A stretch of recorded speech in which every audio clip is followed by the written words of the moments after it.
에게해의 진주, 아시아의 사랑, 아시아의 꽃, 아시아의 면류관, 이렇게 불려졌던 지역이 있어요.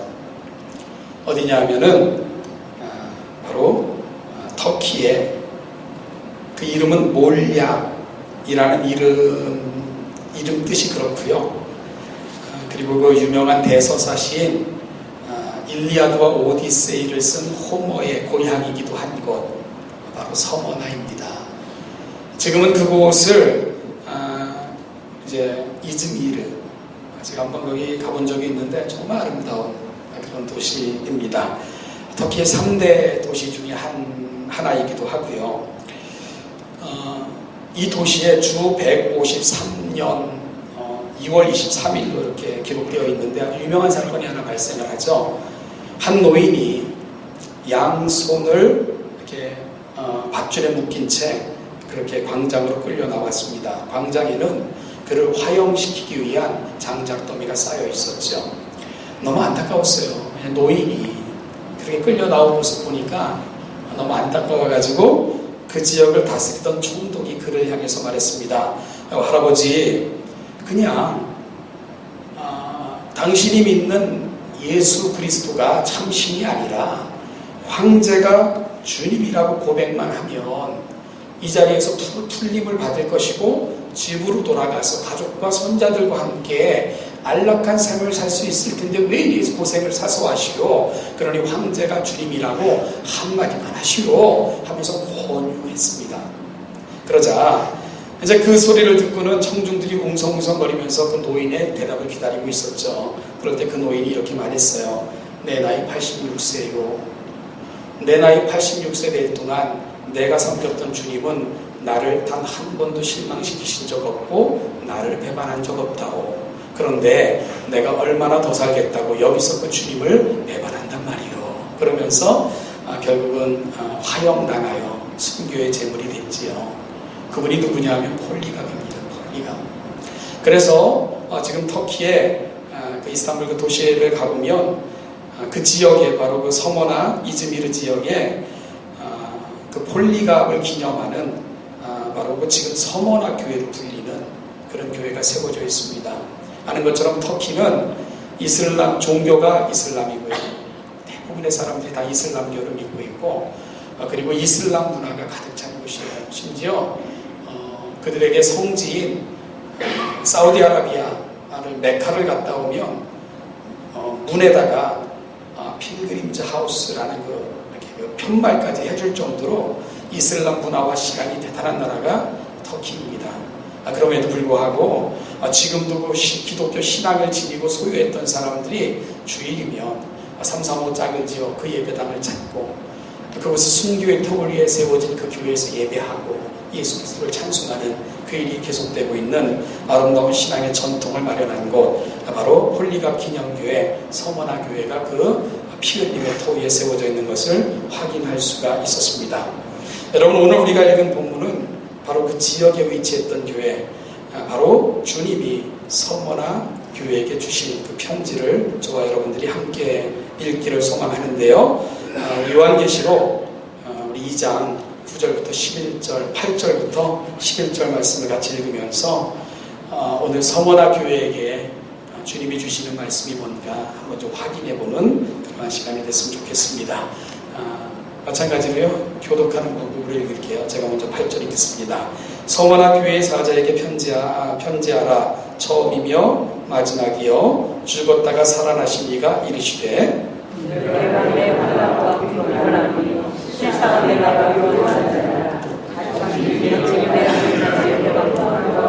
실상은 유대인이 아니요 사탄의 라. 너는 장차 받을 고난을 두려워하지 말라. 그럴지어다 마귀가 장차 너희 가운데에서 몇 사람을 오게 던져 시험을 받게 하리니 너희가 10일 동안 환난을 받으리라. 네가 죽도록 충성하라. 그리하면 내가 생명의 관을 내게 주리라. 성령이 하시는 말씀을 들을지어다. 이기는 자는 둘째 사망의 해를 받지 아니하리라. 아멘. 여러분, 이 편지, 그러니까 주님이 서머나 교회에게 주신 편지거든요. 이 편지를 이렇게 같이 읽은 거예요. 근데 느낌이 어떠세요? 주님이 어떤 마음으로 이 편지를 쓰셨을까 느껴지세요? 저는 성경을 잘 읽으시려면 세 가지 태도로 읽어라 이렇게 제가 많이 권유하는 첫째는 뭐냐면 주인공이 내가 주인공처럼 읽어라. 그러니까 그 먼 옛날 누군가에게 주셨던 어떤 말씀 이렇게 읽지 말고 내가 그 이야기와 사건의 주인공인 것처럼 읽어라. 제가 이렇게 권유를 많이 하고요. 두 번째 뭐냐면 내게 주시는 연애 편지를 읽는 것처럼 읽어라. 그렇게 권유합니다. 여러분 어떤 사람이 이런 공식을 만들었어요. 성경에서 사랑을 빼면 제로다. 이런 공식. 그리고 또 어떤 사람은 이렇게까지 얘기했습니다.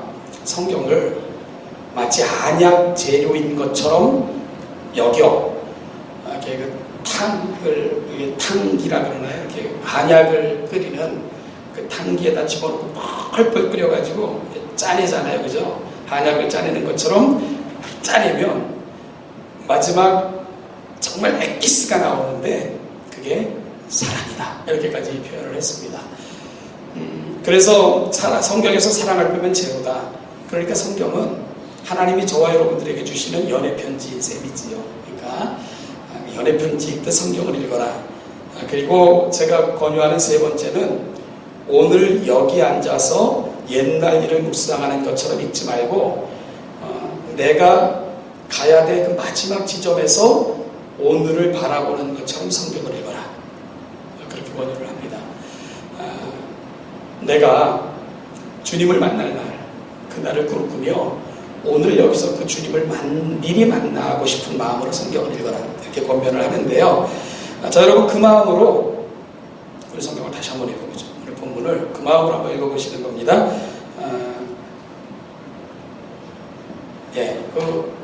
같이 읽을게요. 8절부터 11절까지 시작.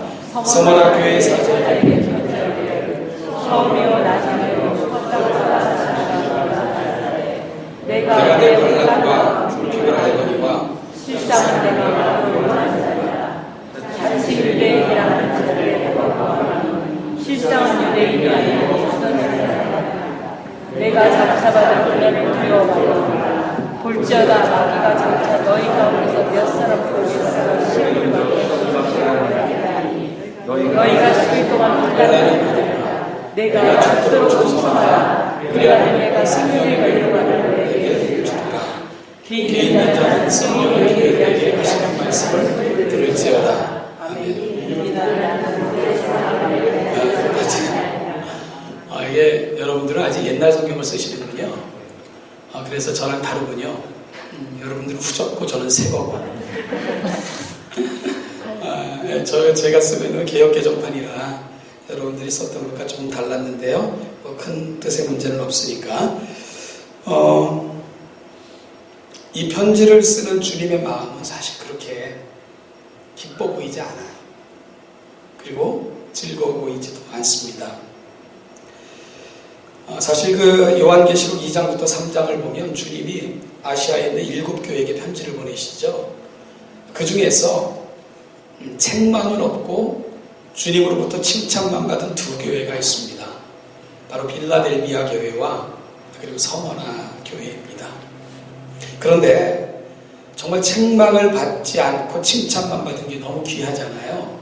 그런데 그 서머나 교회에게 주님이 편지를 보내실 때 주님의 표정이 그렇게 밝아 보이지가 않았어요. 그리고 그렇게 마음이 즐거워 보이지도 않는 것 같습니다. 그 이유가 뭘까? 바로 서머나 교회가 처해 있는 교회 형편 때문에 그렇습니다. 주님의 편지를 받았던 당시 이 서머나 교회가 처해 있었던 형편은 그게 2가지 단어로 저는 표현할 수 있다고 생각을 하는데, 하나는 환난이고요, 또 한 가지는 비방. 이 2가지 단어가 당시 서머나 교회를 표현해주는 2 단어 같았습니다.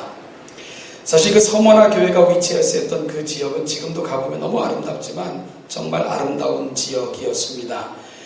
이 도시는요, 기원전 3000년 전부터 대단한 거 아니겠습니까? 항구 도시로 형성이 되었고요. 주전 3세기에서 2세기에 걸쳐는 히랍 시대, 알렉산더 대왕의 그 세계 정복 그 시대 속에서는요, 너무너무 번창한 대단한 도시 역할을 했고요. 알렉산더 대왕은 이 도시에 매료되어서 이곳에 주둔했고, 산 위에는 성체를 건설해서 자기가 거할 수 있는 별장을 만들기도 했던 참 아름다운 도시가 바로 서머나 이 교회가 속해 있었던 지역이었습니다. 로마 시대에는요, 로마 황제를 찬양하기 위해서 아우구스투스 황제 같은 사람들이 최초로 이제 그 자신을 신격화하는 이러한 일들이 벌어질 때 가장 먼저 그 로마에게 아부하기 위해서 황제를 위한 신당을 지었던 도시가 또한 서머나 지역이었습니다. 그러다 보니까 여러분, 이 지역은 로마 황제 숭배 사상의 어찌 보면 원천지와 같았고요. 그 황제 숭배 사상이 가장 뜨거웠던 그런 도시 중에 하나가 바로 이 서머나 지역이었습니다. 그러다 보니까 이 지역의 성도들은 핍박을 당할 수밖에 없었어요. 왜냐하면 우리가 섬길 유일한 주는 예수 그리스도 그분뿐이라고 하는 그들의 신앙과 로마 숭배 사상은 부딪힐 수밖에 없었기 때문에 그렇습니다. 그리고 또 야비했던 건 뭐냐면, 지금도 그렇죠. 미국도 그렇죠. 미국 사회를 좌지우지하는 세력은 유대인들인데, 이 유대인들은 가는 곳마다 이 장사수완이 뛰어나가지고요, 이미 기독교가 증거될 때 유대인들은 그곳에서 수없이 많은 그 상업을 통한 부를 걸머지는 그런 세력으로 성장해 있었는데, 이들이 노골적으로 기독교를 비방하며 많은 관료들을 매수해가지고는 기독교를 향한 박해를 본격적으로 진행했던 도시가 또한 서머나 교회에 속해 있던 지역이기도 했습니다. 따라서요, 그 지역에서 믿음을 지키기 위해서는 값비싼 대가를 지불할 수밖에 없었습니다. 그것이 바로 박해와 그리고 또한 비방, 제가 그 교회가 속해 있었던 상황을 그렇게 밖에 표현할 수 없었던 이유가 바로 거기에 있는 거예요. 그래서 이들은 믿음을 지키기 위해 육체적 박해를 감당해야만 됐고요. 또한 재산을 몰수당하기도 했고, 심지어는 유대인들의 계계로 말미암아 살던 집에서 쫓겨나기도 하는 그런 험악한 상황으로 내몰리기도 했던 것이 서머나 교인들이 속해 있었던 삶의 정황이었던 것을 여러 역사적 증거들을 통해 우리는 확인할 수 있게 됩니다. 또한 당시 이 서머나의 경제권을 많은 부분에서 획득한 이 유대인들이요, 노골적으로 그리스도인들을 박해하기 시작하는데, 이 박해는 정말 그 같은 동족끼리도 그렇고 또 예수 그리스도를 믿는 사람들을 향해서 엄청난 그 박해에 앞장섰던 것이 또 유대인들이 보여줬던 모습이기도 했습니다. 따라서 그들 하나님을 섬긴다고 하면서요, 유대인들은 사실은 사탄의 앞잡이 노릇을 철저하게 그렇게 그 역할을 감당했던 사람들이 유대인이었던 것을 우리가 보게 됩니다. 그래서 당시 서머나 지역에 있는 교회는 그 예수 믿는 것으로 말미암아 예수 믿는다는 것은 세 가지를 각오해야 되는 일이었는데, 첫째는 핍박입니다.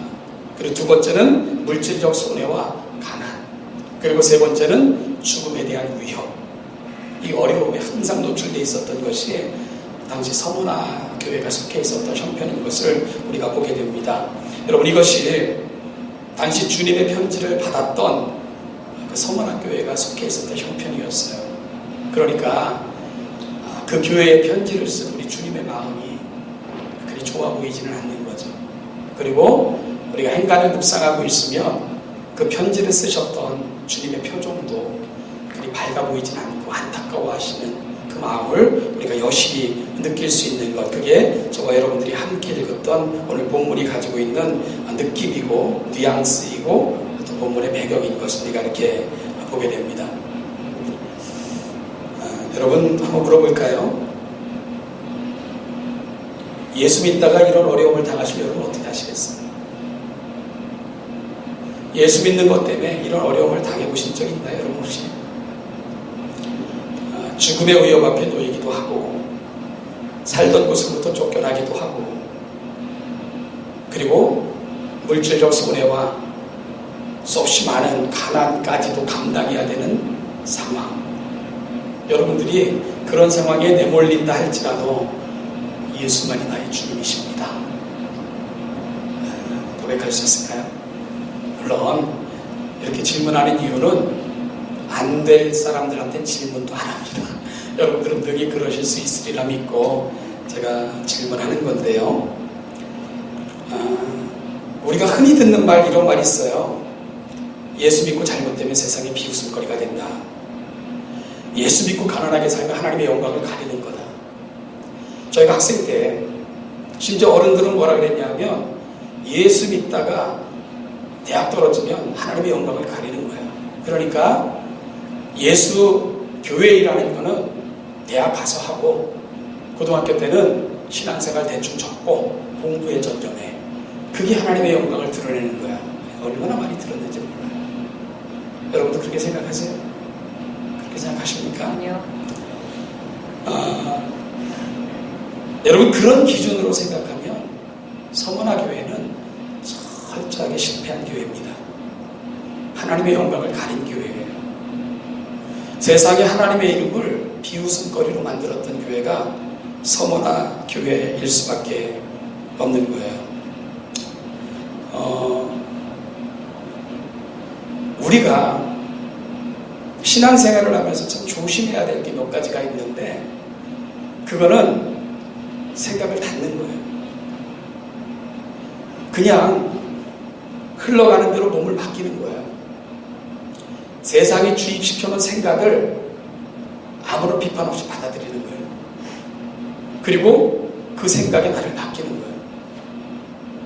그렇게 사는 것은 너무너무 위험한 것입니다.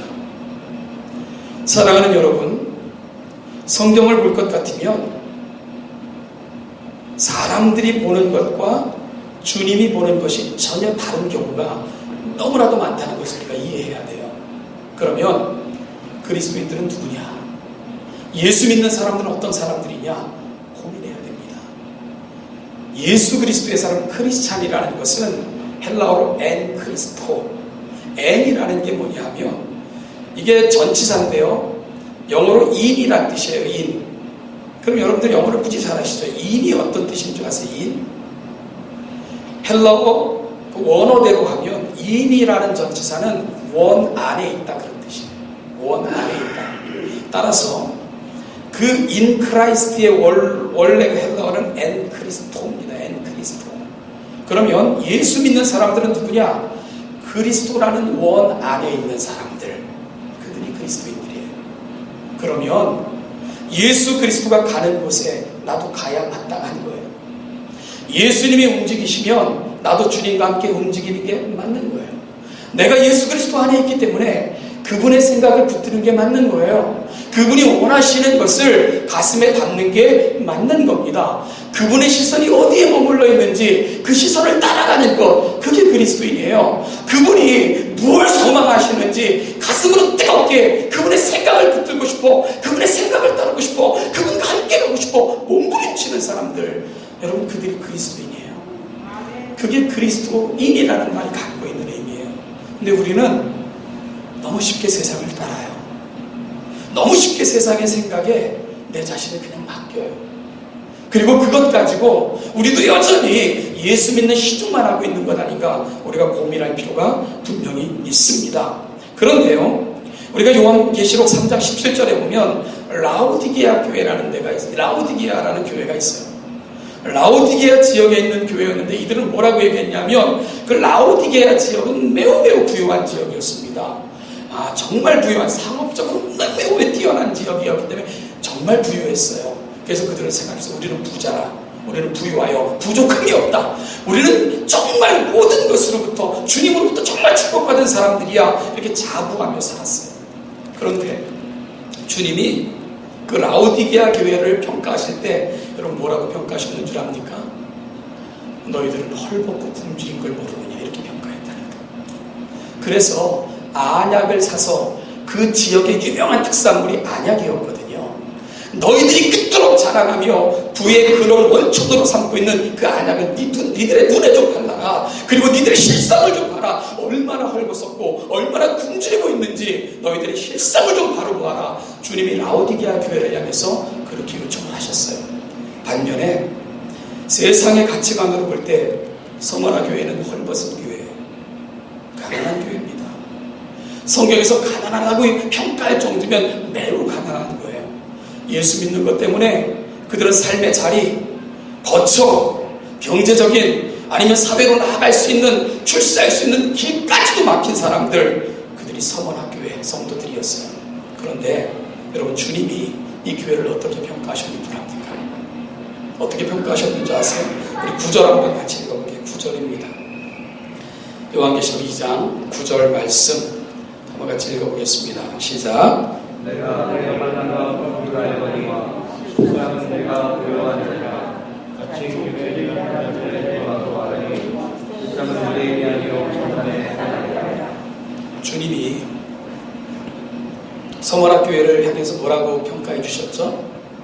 실상은 니들이 부유한 자라, 이렇게 평가를 해 주셨습니다. 그러니까 세상의 평가, 스스로가 내렸던 평가와 주님의 평가는 얼마나 다른가, 얼마나 다른가. 그리고 오늘 이 자리에 앉아 계신 여러분들도 좀 평가하셔야 돼요. 주님의 눈으로 나를 바라볼 때 나는 어떻게 평가받을까? 난 어떻게 평가받을까? 여러분, 그 평가에 대해서 궁금하지 않으세요? 어떻게 평가받을까? 자, 오늘 저는요, 두 가지 기준을 여러분에게 제시하면서 여러분들이 부자인지 가난한지를 제가 지금부터 증명을 할 거예요. 오늘 주님 앞에서 나 자신을 분명히 돌아보시면서 내가 주님 앞에 어떤 자였는가, 내가 살아왔던 삶은 어떤 삶이었는가, 우리가 다시 한번 돌아보는 가운데 오늘 서머나교회에게 주셨던 주님의 위로 격려를 꿈꾸며 앞으로 남은 세계를 그렇게 평가받으며 살기를 소망하시다가 주님 앞에 서시는 우리 영광교회 모든 성도들 되시기를 주님의 이름으로 축복합니다. 어떤 교회가 진정한 부유한 교회인가? 첫째는요, 주님이 기억해 주시는 성도, 주님이 기억해 주시는 교회가 진정으로 부유한 성도이고 교회입니다. 아멘. 아멘. 아멘. 여러분, 주님께서 9절 말씀에서 이렇게 말씀을 하셨잖아요. 내가 네 환난과 궁핍을 알거니와 실상은 네가 부유한 자니라. 주님이 아신다는 거예요. 그 교회가 왜 궁핍하게 됐는지, 니들이 왜 어려운지, 니들이 왜 힘든지 내가 안단다. 주님이 그렇게 말씀하고 계신 겁니다. 나 때문에, 나로 인하여, 나를 믿기 때문에 너희들이 그렇게 어렵고 힘들게 된 것 내가 안단다. 내가 안 된다. 주님이 그렇게 말씀하고 계신 거예요. 그러니 이 편지를 쓰시는 주님의 마음이 얼마나 안타까우시겠어요. 이 편지를 전하는 주님의 마음이 얼마나 사실은 답답하시겠습니까? 그래서 이 편지를 읽고 있으면 주님의 마음이 어땠을까 이해하게 되는 겁니다.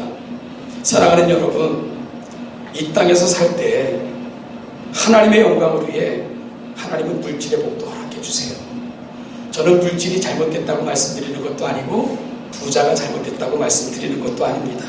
우리 그 영광 장로교회가 정말 마음껏 예배하고 마음껏 활동할 수 있는 예배당을 꿈꾸시는 것 같은데 정말 물질의 복들도 많이 받으셔서 하나님 앞에 아름다운 성전도 공헌해 드리는 우리 영광 장로교회가 되시기를 소망합니다. 그런데 여러분, 하나님 때문에, 하나님을 믿기 때문에, 그분을 섬기기 때문에 가난해질 수 있다는 것도 고백하셔야 돼요. 그리고 그것도 복이라고 아멘할 수 있는 성도들, 사실 그게 더 멋진 거예요. 그게 대부분의 사람들은 잘 되는 거, 그 복 같다라고 생각하고 잘 안 되면 그건 하나님께서 왜 나를 이렇게 대하시냐고 따지는 그런 이유로 설명하는 그 이상한 일들이 참 많아요. 예? 그렇게 되면 이게 정말 큰 문제가 있어요. 그런 가치관으로 우리가 세상을 살면 이게 얼마나 큰 문제가 있냐면, 그렇지, 찬양팀들 대부분 다 찬양팀 정말 멋져요. 제가 외국에서 아직은 크지 않은 교회에서 이렇게 멋진 찬양팀을 볼 수 있다는 건 행운입니다. 근데 여러분 영어 잘하세요? 영어를 무지무지 잘하십니까? 그게 자랑입니까? 영어 잘하는 게 여러분 삶의 목적이 아니죠. 이 나라에서는 여러분들이 아무리 영어 잘해봤자 다 여러분만큼 해요. 그렇죠? 제가 캐나다에 이렇게 유학을 갔는데요. 제가 가서 이틀인가 3일 정도 됐을 때 차를 한 대 이렇게 구입하고 그때 그 지역에서 선교하시던 목사님이 한번 와봐라 그래서 소개받고 갔던 적이 있는데 그 거리가 어디 헤이스팅스라는 그 밴쿠버라는 그 아름다운 도시 안에 할렘가처럼 형성되어 있는 그런 도시가 하나 있어요. 헤이스팅스.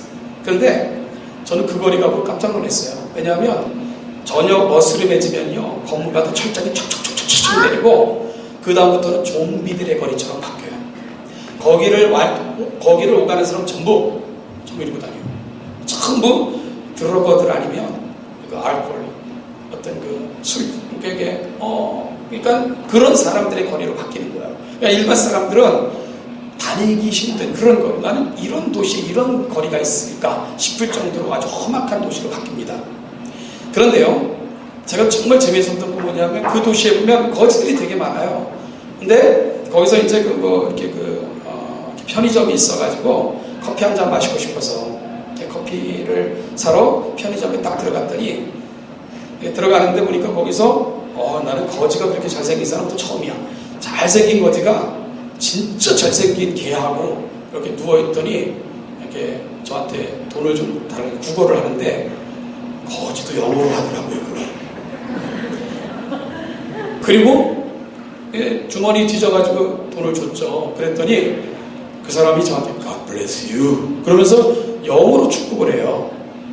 근데 더 놀란 건 뭐냐면 캐나다 개들은 영어로 해야 말을 들어요. 그러니까 캐나다에서 만난 개들은 개들조차도 영어가 모국어예요. 그러니 영어 잘하는 게 여러분 그게 자랑인가요? 그 나라는 개들도 영어를 해요. 개들도 영어만 알아들어요. 그러니까 사실은 여기 앉아있는 우리 젊은이들 잘 들어야 돼요.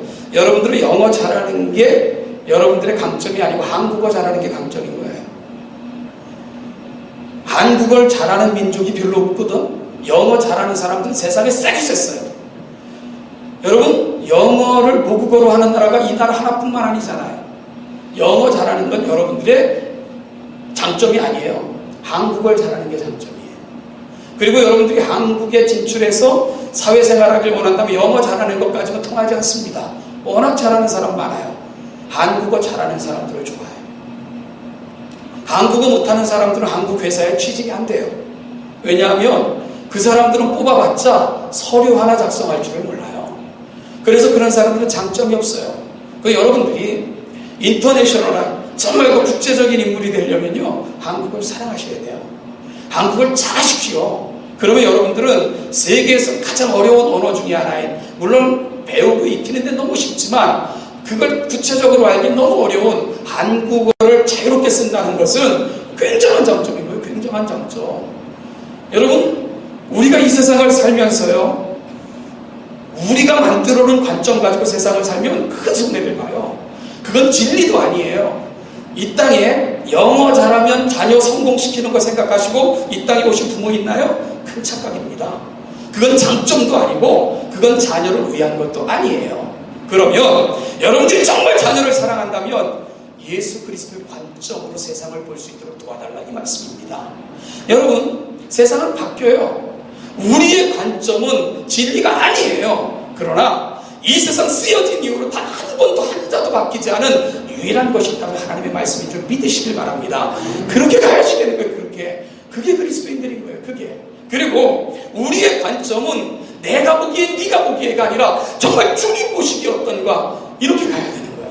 그걸 우리가 그리스도인이라고 얘기를 하는 거예요. 우리는 얼마나 바보 같냐면 내 좀 잘난 것 가지고 너 판단하고, 내가 조금 있는 것 가지고 가난하다고 손가락질하고, 내가 조금 배운 것 가지고 무식하다고 얘기하고, 이게 얼마나 바본 줄 아십니까? 이게 얼마나 바본 줄 아세요? 사람은요, 여러분 가진 것 가지고 만족할 수 있는 인간은 세상에 한 명도 없어요. 얼마나 사람이 바보 같고 못됐냐면, 늘 우리는 나보다 정말 어렵고 힘든 사람들 때문에 감사하지 않아요. 늘 나보다 더 가진 사람들, 더 배운 사람들, 더 있는 것 사람들 때문에 우리는 불평하는데 더 익숙한 게 우리의 못남이고, 우리 어리석고 바보 같은 우리의 모습이에요. 그런데 사랑하는 여러분, 여러분이 얼마나 가지셨는지 모르겠지만 세상에 여러분들보다 가진 사람 많아요. 여러분보다 배운 사람 많아요. 따라서 그것 가지고 우리의 잘남을 세우려고 하는 것은 세상에서 가장 미련한 인생이에요. 세상에서 가장 바보 같은 인생이에요. 내가 더 가질 수 있으면 행복하다, 내가 더 배울 수 있으면 행복하다, 바보입니다. 여러분, 그건 정말 어리석은 거예요.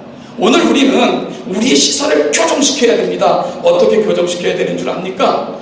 예수 그리스도, 그분의 눈으로 바라보시고, 그분의 눈으로 평가하시고, 그분이 원하시는 내 사랑하는 자녀, 그분이 원하시는 내 인생, 그분이 원하시는 우리 가정, 그분이 원하시는 이 교회, 그분이 원하시는 우리 삶이 되게 하옵소서. 그렇게 가야 됩니다. 그것이 여러분, 하나님께서 여러분을 위대하게 만드시는 하나님의 꿈을 성취하시는 그분의 나라가 될 수 있다는 것을 오늘이와 함께 고백할 수 있기를 정말 주님의 이름으로 축복합니다. 여러분, 저희 교회 장로님 한 분이 계시는데요, 저하고 주일학교 때부터 교사를 같이 하셨던 장로님이에요.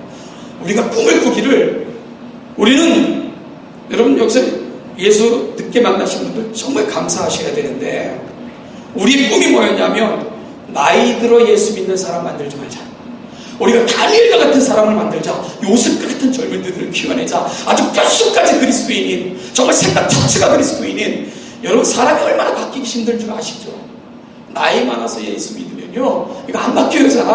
잘 안 바뀝니다. 저는 세상에서 가장 축복된 인생이 누구냐면, 유아 세례 밭교회 그 앞에 있는 아이들을 볼 때마다 제 가슴이 뜨거워져요. 그래서 저는 유아 세례를 받기 위해 그 앞에 나와 있는 애들을 볼 때마다 제가 너무너무 감격스럽고, 그리고 나중에 그들이 만 15세가 되면 입교 문답을 하잖아요. 부모의 신앙을 나의 신앙으로 받고 고백하는 시간을 갖습니다. 그럴 때 내가 그들에게 얘기해요. 세상에서 너희들은 알았는지 몰랐는지 모르지만 세상에서 가장 큰 축복을 받고 태어난 애들이란다. 그걸 알겠니? 이제 그 축복을 내게 주신 하나님의 은혜로 받아들이는 시간이야. 이 시간만큼 귀하고 소중한 시간은 없단다. 제가 그러면서 입교 문답을 진행을 합니다. 여러분, 바로 그 꿈을 우리가 꾸면서 우리 아이들 어릴 때부터 제대로 된 그리스도인을 만들어냅시다, 이러면서 이제 같이 주일학교 하셨던 분이 있는데, 참 너무 감격스럽게 그분과 제가 지금 같은 당회에 있는 거예요. 저는 그 교회 담임 목사가 됐고요, 그분은 저희 당회의 장로님이세요. 근데 그분이 얼마나 멋진 인생을 사신 분이냐면, 그분은 가난해졌어요. 지금 더 어려워졌어요. IMF 이후로 그분은 사업에도 굉장히 어려웠고, 중국에 진출했던 사업조차도 지금 굉장히 어렵습니다. 다 철수해야 되는 상황에 놓여져 있어요. 근데 그분이요, 마음만 먹었으면 세상에서 정말 큰 부자가 될 수 있었던 기회가 있었던 사람이에요. 그분이요, IT 업계 선두주자였는데, 한국에 떠다니는 지하철의 그 문구들, 이거 다 그분이 만든 거고, 처음에 그 패스 집어넣었다 뺐다 하는 그 기계 있죠? 그거 다 그분이 공안해내신 거예요. 그분이 우리나라 초창기에 게임기, 그분이 다 만드신 거예요. 그래가지고 그분이 돈을 엄청 벌 수가 있었는데, 그분이 어느 날 우연히 길을 가게 됐는데요, 학교 앞을 지나게 됐는데, 집에 가야 될 조그만 애들이 집에 안 가고 길거리에 쭈그리고 앉아가지고 그거 하고 있는 거야. 그거 너무 충격을 받은 거예요. 그래가지고, 야, 내가 지금 뭔 짓을 하고 있는가, 내가 지금 이거 해야 되는가, 내가 이 아이들의 장래를 버리는 거 아닌가, 충격을 받아가지고요, 그 순간 게임 사업을 접어버린 거예요. 내가 이런 거 더 이상 만들지 않기라. 여러분, 그분이 그때 계속해서 게임 사업을 진행했으면 그분은 아마 만나기 힘든 사람이 됐을지도 몰라요. 그만큼 대단한 기술을 가지고 있는 분이에요. 근데 그분은 그렇게 할 수가 없었어요. 왜냐하면 예수님이 원하시지 않으니까. 이거 예수님이 원하시는 것 같지 않으니까, 이게 이 나라의 젊은이들의 장래를 버리는 것이니까 그분은 그걸 버린 거예요. 그분은 스스로 돈을 버린 거예요. 그분은 물질을 버린 거예요. 여러분, 그 인생이 실패한 인생입니까? 지금 그분이 가난해요. 정말 정말 가난해요. 맨날 목사님 기도해 주세요. 제가 이번에 이 아이템을 새로 내가 런치하려고 하는데 참 어려워요. 목사님 기도해 주세요. 매일 와가지고 저한테 같이 기도하고 같이. 그러면서도 아직도 보이지 않는 그 앞길, 지금 어렵잖아요. 한국이 어렵잖아요. 고민해요. 여러분, 그 인생이 실패한 인생인가요? 그 인생이 처절하게 그 사람이 잘못된 인생을 산 겁니까? 여러분 어떻게 생각하세요? 가난해요. 힘들어요. 그럼 그 인생을 어떻게 평가할까? 어떻게 평가할까? 당신의 그 숨김이 전국에서 해같이 빛나리.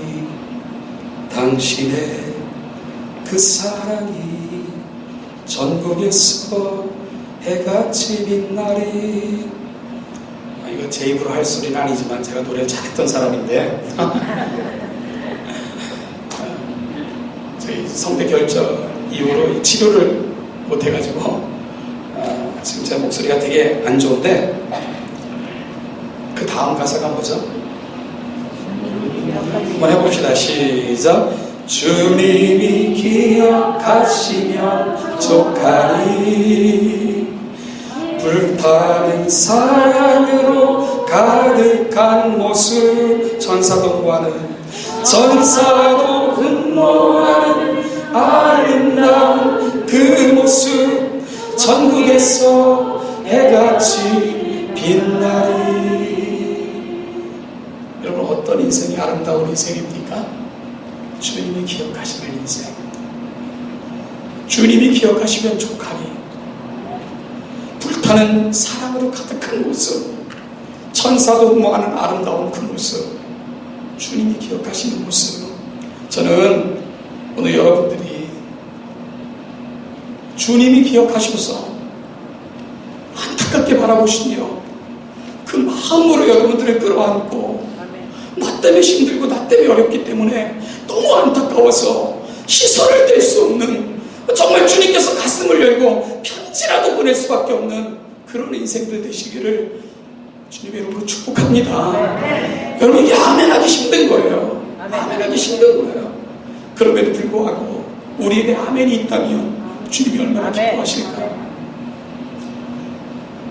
제가 한때 순덕교회라는 곳을 섬겼었는데, 정 목사님이 제 후 정도로 이제 그 교회를 섬겼었을 텐데,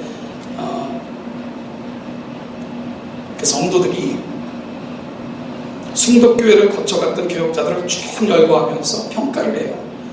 정 목사님 없었어요. 왜냐면 그때는 순덕교회에 가시기 전이니까. 근데 너무 안타까운 교역자들도 있었고요, 애틋하게 그리워하는 교역자들도 있었어요. 그런데 그 기준은 다 한 가지더라고요. 저는 설교를 무지 잘하고 막 유창하고 막 탤런트가 뛰어난 이런 사람인 줄 알았는데 그렇지 않더라고요. 예로 정말 가슴으로 우리를 사랑해 줬는가, 정말 내 교회로 생각해 줬는가, 그게 그들이 기억하는 기준이었어요. 사랑하는 여러분, 저는 그 모습을 보면서 그런 생각을 해요. 나중에 우리가 주님 앞에 설 때에 주님이 평가하는 내 모습은 뭘까? 주님이 나를 향해서 갖고 계신 그 마음은 뭘까? 궁금해졌어요. 여러분들을 바라보시는 주님의 마음은 어떨까? 마태복음 7장의 21절 이하에 보면 그날에 많은 사람들이 하나님 앞에 가가지고 주여 주여 우리가 주의 이름으로 선지자 노릇하고 주의 이름으로 권능을 행하고 주의 이름으로 귀신을 쫓아냈나이다 그랬는데, 많은 사람들이 한 교회를 섬기다가 사라져갔어요. 그들이 주장해요. 내가 순덕교회에 있을 땐 말이야, 내가 그 교회 교역자였을 땐 말이야, 내가 부교역자였을 땐 말이야, 자랑합니다. 그런데 교회의 평가와 그들의 평가는 전혀 달랐어요. 눈물 흘리며 성도를 가슴에 품고 이것이 하나님 내게 맡겨주신 나의 교회입니다. 무릎 새벽을 감당했던 사람들, 그들의 이름이 그들의 새겨진, 그들의 가슴에 새겨진 아름다운 이름들이었어요. 사랑하는 여러분, 주님의 가슴 속에 새겨지는 이름들이 되시기를 축복해요. 여러분, 내가 이 세상에서 내 잘난 맛에 사는 것이 아니라 정말 주님 앞에 설 때, 주님이 나를 보실 때, 주님이 나를 평가하실 때 나는 어떤 인생이었을까? 주님 앞에 섰을 때 그래서 우리가 마지막에서 오늘을 바라보시라는 거예요. 오늘 내 잘난 맛에 사는 것이 아니고 우린 모두가 주님 앞에 설 텐데 그 주님 앞에 설 때 나는 어떻게 평가받을까? 오늘 내 모습을 바라보며 주님은 어떻게 나를 바라보고 계실까? 바로 그 시선으로 오늘을 살아가셔서 주님의 가슴 속에 새겨지는 거룩하고 아름다운 이름들 다 되시기를 주님의 이름으로 축복합니다.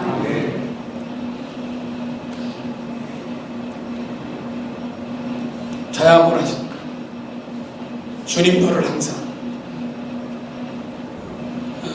우리 김호중 목사님이 훈련을 많이 시켜놨을 테니까 자연히 옆 사람을 바라보는 거 자연히 손이 들려줘야 되고 째려보는 게 아니라 사랑스러운 눈빛을 줘야 되고 주님 너를 항상 인도하시니 메마른 땅에서도 너를 날 보지 마시고 옆 사람을 보시면서 아주 주님 너를 항상 주님 너를 항상 인도하시니 메마른 땅에서도 너를 만족시키리 너는 물된 동산과 되고 마르지 않는 새 같으리 너는 물된 동산과 되고 마르지 않는 새 같으리 우리 옆 사람에게 이렇게 축복합시다. 물된 동산 같으시기를 축복합니다. 이렇게 한번 인사 나누시고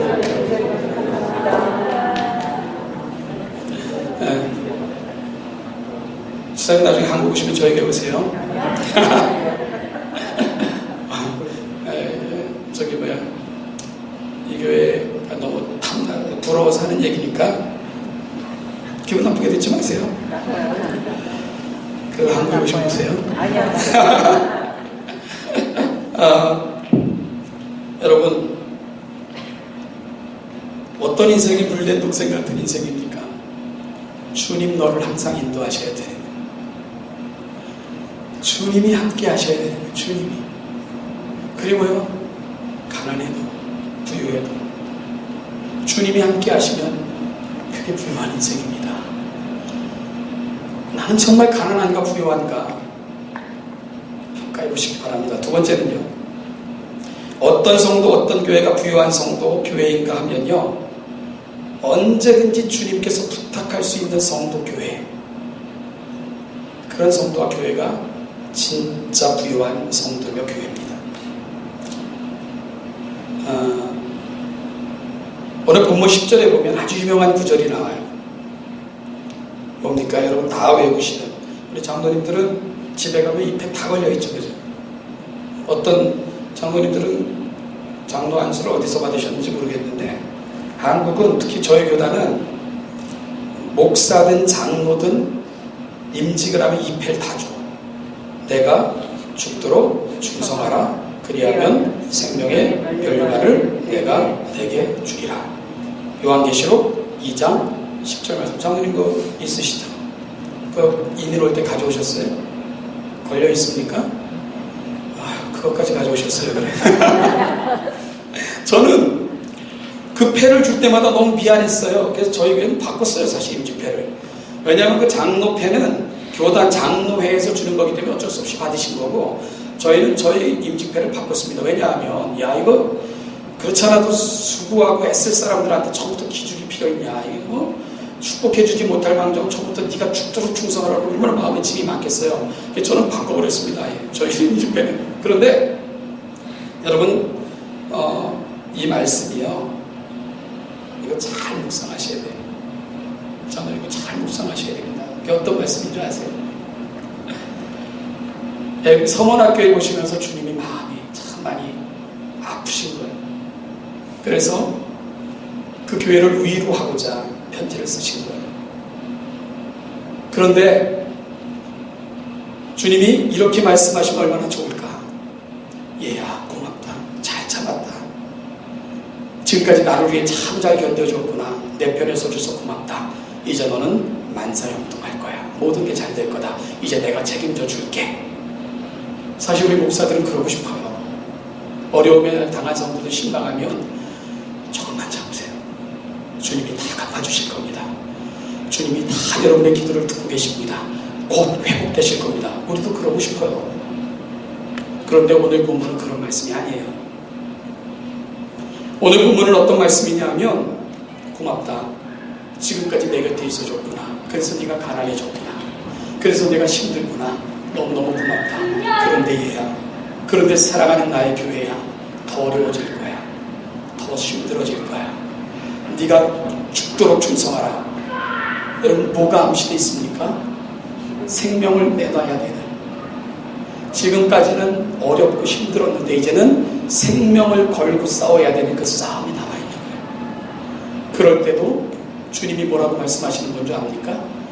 내 편에 있어다오. 이렇게 부탁하시는 거예요. 내 편에 있어다오. 여러분, 그게 그 말씀이에요.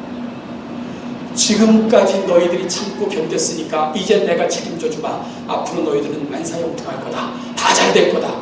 지금까지 참았으니까 모든 걸 내가 갚아줄 거다. 그런 말씀이 얼마나 좋아요. 아니에요. 더 어려울 거야. 더 힘들 거야. 생명을 담보로 하는 싸움을 벌이게 될 거다. 사랑하는 교회야, 그때도 내 곁에 있어 주겠니? 묻고 계신 거예요. 그래도 너의 신앙을 끝까지 지키며 나와 함께 있어 주겠니? 주님이 그렇게 묻고 계신 거예요. 여러분, 혹시 예수님 때문에 힘들어 오신 분 있어요? 신앙 때문에 내놓아야 되고 포기해야 되고 신앙 때문에 그렇게 살아본 적이 있어요? 그러면 목사들은 가서 장로님, 권사님, 집사님 조금만 참으세요. 주님이 다 기억하세요. 주님이 다 여러분의 눈의 눈물을 병에 다 담아가지고 기억하고 계세요. 어떤 주님이 갚아주실 거예요. 미십니까? 그럼 아멘 그러면 좋은데 그 얘기를 주님이 못 하시는 거야. 그러면서 하는 게 더 어려워질 거다. 더 힘들어질 거다. 지금까지 어려웠지만 생명을 담보로 하는 그 싸움 앞에 네가 설 수도 있을 거야. 그래도 내 곁에 있어 주겠니? 그래도 나와 함께 있어 주겠니? 주님 그렇게 묻고 계시는 거예요. 그게 그 말씀이에요. 그게 그 말씀입니다. 너무 수치스럽게도 요즘 대한민국의 이혼율이 탑에 이렇게 든다고 그런 얘기를 하던데, 우리가 결혼 서약을 할 때 어떤 서약을 하죠? 어려우나 힘드나 괴로우나 기쁠 때나 검은 머리가 되들까지 그런 서약을 하잖아요. 좋을 때 잘하는 건 쉬워요. 기쁠 때 잘하는 건 좋아요. 쉬워요. 그러나 중요한 건 뭡니까? 그 결혼 서약의 핵심은 어디에 있는 거예요? 어려워져도, 힘들어져도, 괴로워도, 마음이 아파도 그래도 이 서약을 신실하게 지키세요. 거기에 강조점이 있는 거예요. 그게 강조점이 있는 겁니다. 오늘 이 성원한 교회를 생각하시는 주님의 마음은 정말 그 안타깝고 어찌 보면 미안해 하시는 것 같기도 하고, 아니면 그 교회를 바라보시면서 애처롭기도 하고 그래요. 그래도 주님은 성원한 교회에게 부탁하시는 거예요. 어려울 거다. 더 힘들 거다. 때로는 생명을 담보로 하는 그런 싸움을 벌일 수도 있어. 그래도 내 곁에 있어다오. 부탁하시는 거예요. 여러분, 그게 부유한 성도입니다. 그게 부유한 성도예요. 제가 이제 애리조나 지역은 한 번 지나가봤고 옛날에, 그리고 여기가 좀 익숙했던 건 옛날에 그 야구 선수가 여기서 오래 뛰었기 때문에 알지도 못하면서 그냥 애리조나 다이아몬드 백스 그러면 괜히 우리 편인 것 같이 응원했던 적이 있었고, 근데 이 지역이 좀 특별한 의미, 마치 어린 왕자에게 장미꽃처럼 그런 의미로 와닿을 수 있는 건 아마 여러분들이 있기 때문에 앞으로 그럴 것입니다. 애리조나를 생각하면 가슴 벅찰 것이고, 그곳에서 만난 여러분들의 얼굴이 떠오를 것이고, 아마 감격스러운 도시가 되지 않을까 이런 생각이 들어요. 그런데요, 여러분, 정 목사는 죄송합니다. 우리 전조모 목사님은 어찌 보면 행복한 목사예요. 왜냐하면 와주세요. 그러니까 와줄 수 있는 사람들이 있는 거 행복한 거 아니에요? 그죠? 그런데 사실은 제가 더 행복한 거예요. 왜 그런 줄 압니까? 부탁받을 수 있다는 게 행복한 거예요. 부탁받을 수 있다는 게 행복한 거예요. 여러분, 부탁받을 수 있는 사람은 어떤 사람인 줄 아십니까? 부탁받을만 하니까 부탁받는 거예요. 부탁해봤자 소용없는 사람 부탁도 안 해요. 그리고 해봤자 손해가 되면 누가 부탁을 하겠어요? 사실은요, 여러분은 착각하지 마세요. 내가 부르면 누구든지 달려와. 그 사람이 실력 있는 게 아니고 부탁받을 수 있는 사람이 큰 사람이고 그 사람이 정말 복받은 사람인 거예요. 그래서 사실은 전 목사님보다 제가 더 복받은 사람입니다. 여러분, 우리가 어떤 드라마나 영화를 보면 어떤 중대한 결정을 내리고 누굴 불러요. 그러면서 야, 우리가 이런 일을 해야 된다. 어려울 거다. 힘들 거다. 그래도 함께 가겠니? 이렇게 부를 때 가겠습니다. 여러분, 부탁받을 수 있는 게 행복한 거예요. 부탁받을 수 있는 게 너무너무 행복한 겁니다.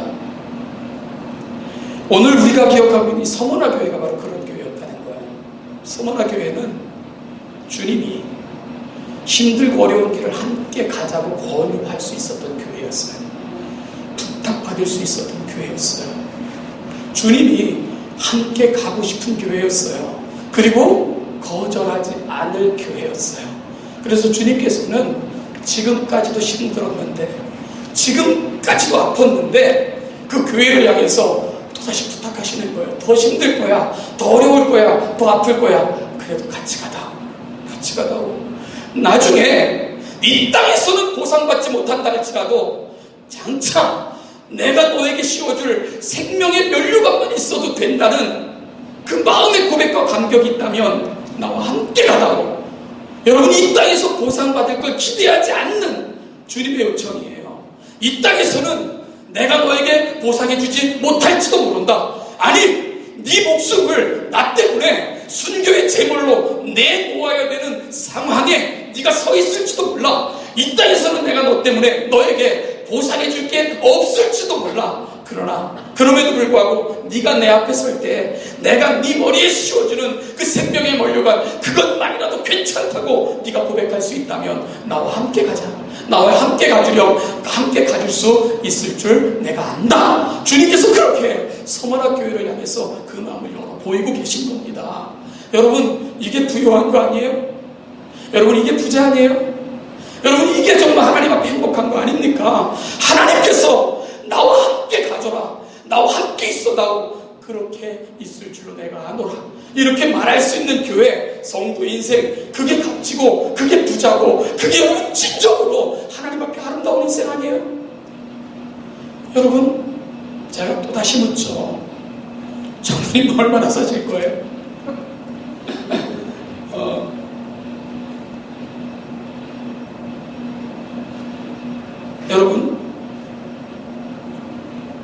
여러분들이 돈 벌기 시작하여 한 100세까지 사신다 칩시다. 그럼 70년 부자로 사실 거예요. 70년. 그리고 그 이유는 여러분 모아놓은 재산 누가 쓸지 어떻게 쓰일지 아무도 몰라요. 그런데 대체적으로 역사를 보면 부모가 모아놓고 떠난 재산 제대로 사용하는 자녀들 없습니다. 내가 힘써서 벌지 않은 돈 가지고요 위대한 일을 했던 사람들 없어요. 따라서 내 자녀에게 번듯한 집, 번듯한 재산 물려주고 떠나는 게 내 사명이다. 여러분, 그게 사명입니까? 그건 사명이 아닌 거예요. 여러분, 이 세상에서 정말 값진 건 뭐냐면 여러분, 짧게 사시는 그 인생으로 영원을 예비하시는 인생들이 복된 거예요.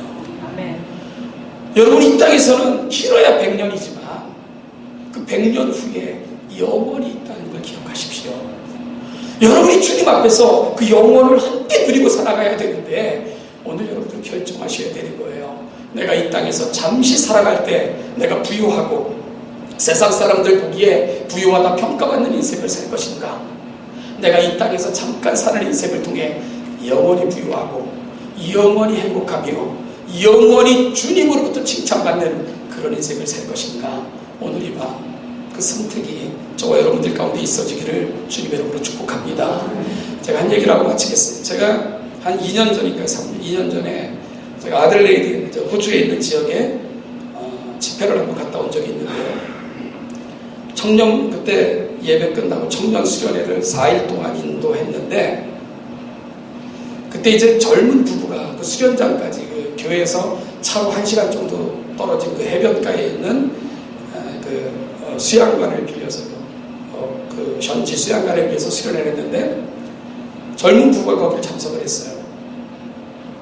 그러면서 그분들이 저 집회 끝났는데 절 찾아와가지고 목사님 너무너무 감사합니다. 너무 고맙습니다. 그러는 거예요. 그래서 내가 뭐 알지도 못하는 분들이니까 뭐가 감사하고 뭐가 고마운지 전 잘 모르겠네요. 그랬더니 어제 목사님이 하셨던 설교를 듣고는 저희 답이다. 인생의 답이 찾아져서 그래서 너무 감사해서 하나님의 더 다른 은혜를 기대하고 여기까지 달려온 겁니다. 그러는 거예요. 그래서 제가 무슨 얘기를 했는데요. 그랬더니 제가 그 도전을 했었거든요. 우리가 살아가는 인생이 얼마일지 모르겠지만 여러분이 인생의 주인이라고 생각하시면 여러분의 능력만큼 산다고. 그런데 이 세상에서 자기의 능력만큼 사는 사람은 없습니다. 그러면서 제가 했던 도전은 여러분 그러나 우리의 인생을 하나님께 맡기면 그분의 능력만큼 사는 겁니다. 우리의 인생이 그분의 손에 붙들림바 되면 그때부터는 그분이 함께 살아가시는 인생이 됩니다. 어떤 게 하나님 앞에 값지고 아름다운 인생입니까? 여러분이 여러분의 인생의 주인이 돼서 여러분의 능력만큼 살겠습니까? 아니면 하나님께 내 인생을 맡겨 그분의 능력만큼 살아가시는 인생이 되시겠습니까? 제가 그렇게 설교를 했었어요. 근데 이 두 분이 오래전에 아들레이드라는 호주 지역에 와서 사는데 풀리는 게 없어. 영주권 문제 해결 안 됐지. 자녀 문제 해결 안 되고. 그러다 보니까 이 두 사람은 불면증에 시달리고 있었고요. 이 편두통에 시달리면서 마음의 평안과 감사가 하나도 없었어요. 그런데 그 설교를 듣고 가서 밤에 부부가 마주 앉아서 대화를 했다는 거예요. 여보, 우리 가정의 주인은 누구였어? 내 인생의 주인은 누구였을까? 물었다는 거예요. 그러면서 여보, 우리가 우리 인생의 주인인 것처럼 우리가 내 인생의 주인인 것처럼 살아왔기 때문에 우리가 힘들고 어려웠고 그래서 내 능력 가지고 내 힘 가지고 살아내야만 되는 것처럼 우리가 생각했기 어려운 거 아니겠어? 그러면서 여보, 우리 인생을 하나님께 드려봅시다. 그분이 우리 삶의 주인이 되게끔 우리 인생을 맡겨봅시다. 그분이 일하시도록 그분께 우리 인생을 맡겨봅시다. 대화 나누고 그 밤에 너무 많이 울었다는 거예요. 그리고 두 손 붙들고 기도하면서 하나님, 내가 내 인생의 주인인 것처럼 우리 가정의 주인이 나인 것처럼 내 지혜가 나인 것처럼 능력이 나인 것처럼 살았는데 하나님께 맡깁니다. 하나님께서 우리 인생의 우리 가정의 주인이 되어주시고 하나님께서 이끄시는 대로 그 말씀 순종하며 살아가는 그런 가정 되게 해주세요라고 기도했다는 거예요. 그런데 너무 신기했다는 거예요. 그 밤에 잠을 잘 잤고요. 그리고 정말 기적처럼 그렇게 괴롭혔던 편두통이 사라졌다는 거예요. 너무 좋아가지고 오지 않을 수가 없었다고 그 먼 거리까지 달려와가지고는 그 고백을 했던 부부를 만났던 적이 있습니다. 그리고 그 부부를요 한국에서 만났어요. 찾아와서 연락을 해서 만났는데 잘 됐습니까? 안 됐다는 거예요.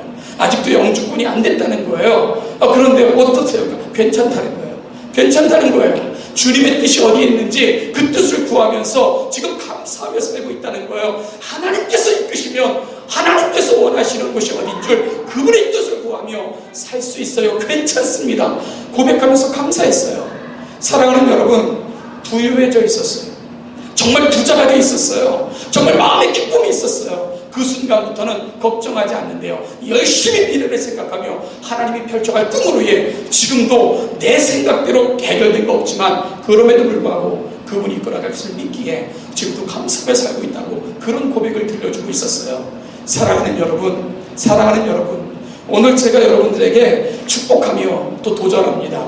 여러분들의 인생은 부자예요? 여러분들은 정말 부유한 삶을 지금까지 살아오셨습니까? 여러분, 그렇다면 오늘 기준을 바꿔서 주님의 눈으로, 주님의 시선으로, 주님의 기준으로 그분이 내 인생을 바라보실 때 우리는 정말 부하게 살아왔는가에 대해서 우리가 다시 한번 도전받을 수 있는 시간이 될 수 있기를 소망합니다. 주님이 인정하셔야 진짜 부자입니다. 여러분, 주님께서 여러분을 보시면서 같이 갈 수 있겠니? 같이 가다오 부탁받을 수 있어야 여러분들 진짜 부자인 거예요. 이 마지막 시대에 우리 영광 장로교회가 주님이 그 시선을 고정하셔서 떼실 수 없고 여러분들 때문에 마음 아파하시면서 그럼에도 불구하고 여러분 손잡고 같이 가주라, 같이 가자.